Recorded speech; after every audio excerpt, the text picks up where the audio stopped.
Suponer que existan píldoras antidepresivas supone previamente dilucidar la fenomenología de eso que llamamos depresión, y que constituye uno de los términos más polisémicos y, por tanto, más confusos de esa enciclopedia que mezcla psicología común y neurofisiología.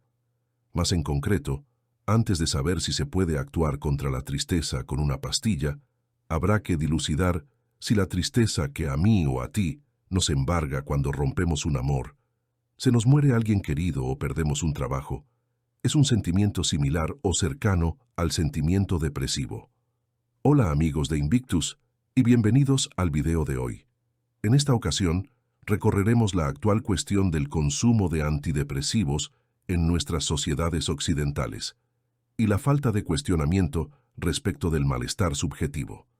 Recordemos para empezar que depresión, en principio, no es más que una palabra con diversos significados, y que cada vez que alguien la dice, no se refiere a lo que la supuesta inmaculada y objetiva ciencia identifica como tal. En este amplio espectro que incluye esta palabra moderna, también están los que, sin saber cómo, un día no pueden levantarse de la cama, lloran sin parar y empiezan a ver toda su vida como una catástrofe de la que son culpables, y por ello a reconsiderar si lo mejor no termina siendo la decisión más terminante. Ese problema de lo cuantitativo, que a determinado grado se torna en una diferencia cualitativa de depresión, fue resuelto por la psicopatología clásica, utilizando el término de depresión mayor según la cantidad y duración de los síntomas. Existiría para la psiquiatría una tectónica de los sentimientos, una pertenencia de los mismos a capas más o menos profundas que clasificaría a los mismos en sentimientos vitales, psíquicos o espirituales, según perteneciesen al cuerpo, a la psique o al espíritu. Y no se trata de estigmatizar a la psiquiatría, sino de indagar en la lógica medicalizante que predomina en nuestra sociedad occidental, para poder pensar de dónde viene esa presión diagnosticante. La tristeza vital sería aquella que perteneciese a ese ámbito de lo corporal, y sería aquel estado que tenemos durante los comienzos de las enfermedades virales, caracterizado por la inhibición psicomotriz, la tristeza y el tedio, perteneciendo todo ello a lo profundo de nuestra biología. Lo esencial de esa tristeza es su carácter cualitativamente diferente de la tristeza psicológica. La tristeza de la depresión endógena no sería una pena como la del duelo, pero más grande, sino una especie, dicen los clásicos, de monstruo psicológico, que no pertenecería al campo de la psicología y que por ello no se parecería en nada a un fenómeno afectivo de una psique normal, sino que sería una mezcla de fenómeno físico, afectivo, cognitivo, y de ahí esa falta de comunicación y de resonancia afectiva que tiene el monocorde y reiterativo diálogo con un paciente depresivo. El interés de distinguir estas distintas capas sentimentales consiste en que los antidepresivos y su genealogía histórico-comercial consiste en un imparable avance que abarca todo el campo de los sentimientos, en donde el valor de uso de los antidepresivos es un fenómeno en el que la depresión pasa a ser un término que significa todo lo que le pasa a individuos en los más variados conflictos. En nuestros días, esa palabra se utiliza para definir el más variado abanico de estados anímicos. Desde el duelo a los dolores sin causa, desde los vicios de jugadores al ascetismo anoréxico, desde la vejez al parto, todo se rotula bajo la sospecha de depresiones encubiertas, y los antidepresivos pasan a ser fármacos a consumir por toda clase de pacientes. Es así que un insomnio o una historia de amor desgraciada puede arreglarse en la farmacia, o una vida atada a los mandatos familiares o estereotipos sociales se arregla con un uso cosmético del Prozac. De ahí que si uno lee textos psicofarmacológicos sobre antidepresivos, se verá inundado por continuas referencias a circuitos dopaminérgicos, a metabolitos noradrenérgicos y, cómo no, a una sustancia fundamental, la serotonina, supuesta responsable de conductas tan separadas como la queja dolorosa sin causas físicas, el suicidio o el juego y la comida patológica. Esa serotonina, supuesto mediador de conductas tan diversas, parece realizar el viejo sueño biologicista de reducir el lenguaje psicológico a la fisiología cerebral. La serotonina parece ser la llave más adecuada que como neurotransmisor, nuclea malestar anímico moderno y mercado farmacéutico. Siempre se apela a ella bajo el más diverso espectro de síntomas o problemáticas. Cuando me quejo o actúo, de todas esas formas estoy traduciendo un defecto de serotonina en algunos circuitos sinápticos, pareciera que tendemos a pensar. De ahí que, a diferencia de la toma de una medicina de verdad, cuando los análisis así lo indiquen o la radiografía lo señale, el tomar o no tomar antidepresivos depende de la calidad de la queja. Es decir, según cómo le suene al médico ese estoy triste o el me duele, según de cuáles otras quejas se acompañe ese dolor central, dormir poco o mucho, estar más cansado por la mañana que por la noche, es lo que va a decidir una indicación u otra de antidepresivos. Y por lo mismo, de nuevo al contrario que en los fármacos normales que se tomarían mientras dure la infección, o de por vida, si es una diabetes de evolución crónica, es siempre la evolución de esa queja subjetiva tras la toma de unas píldoras el criterio decoroso en la continuidad o discontinuidad de la toma de estas píldoras. Pero entonces, si apelamos siempre al fármaco como modelo de sanación, o bien de cambio, lo cual en nuestra opinión es aún más grave, lo que tenemos es la despersonalización de ese malestar que, vaya casualidad, es subjetivo.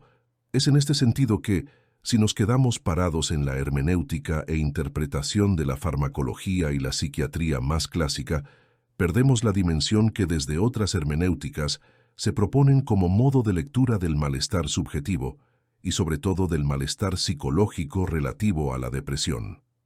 Vale la pena traer aquí la referencia de un psiquiatra y psicoanalista argentino, que fue Enrique Pichon Rivière, que habló y propuso su teoría de la enfermedad única. En ella plantea básicamente que la estructura de la melancolía es en realidad la única enfermedad, donde cada estructura psíquica va a buscar por sus recursos deshacerse de esa situación depresiva básica, y lo hará a través del yo. Resumidamente, lo que plantea es que la única enfermedad psicológica es en realidad la depresión, y que todo el conjunto de síntomas que haya en una persona son intentos del yo para deshacerse de ella. Pichon Rivière equivale el binomio de enfermedad y salud con el de adaptación pasiva o activa a la realidad, y con el término adaptación se refiere a la adecuación o inadecuación, coherencia o incoherencia, de la respuesta del sujeto a la realidad. Pero ¿por qué recuperar esta teoría al hablar de antidepresivos? Porque desde este punto de vista, como también podríamos citar a filósofos como Heidegger o Sartre, se entiende que el sujeto es sano en la medida en que aprehende la realidad en una perspectiva integradora, en sucesivas tentativas de totalización, y tiene capacidad para transformarla modificándose, a su vez, él mismo.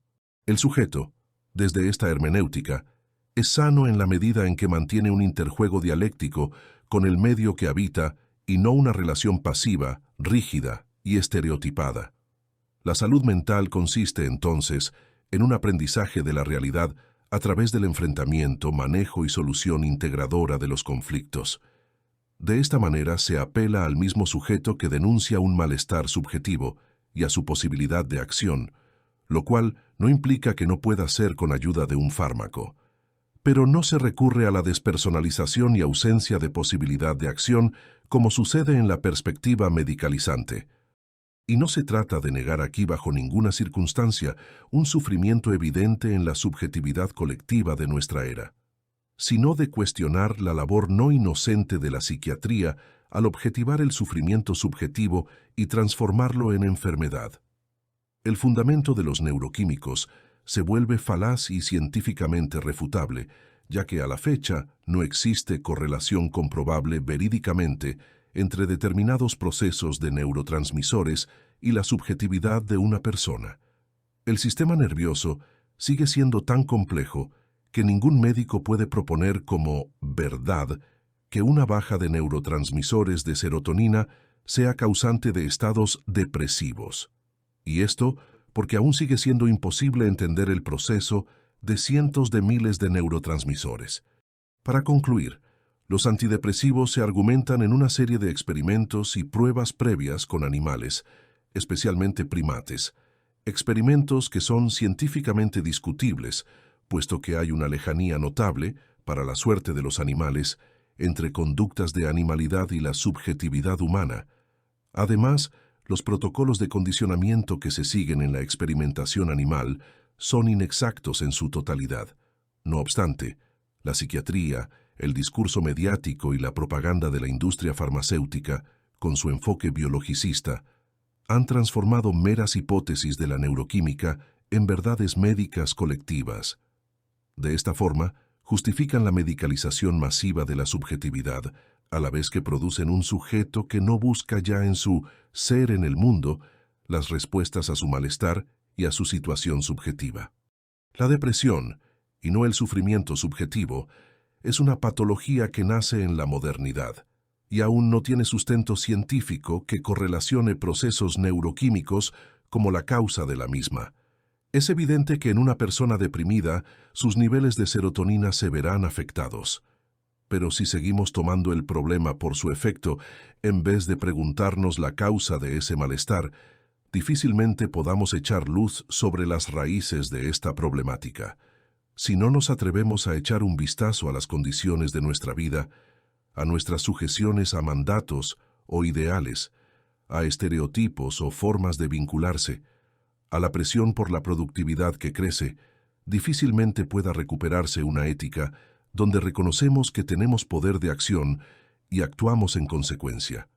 Michel Foucault dijo en su primer libro sobre la historia de la locura: el orden de los estados no tolera ya el desorden de los corazones, y por eso busca ordenarlos. Gracias, amigos de Invictus, por acompañarnos hasta aquí en el video de hoy. No olvides dejar tu like y suscribirte si te ha gustado. Hasta la próxima.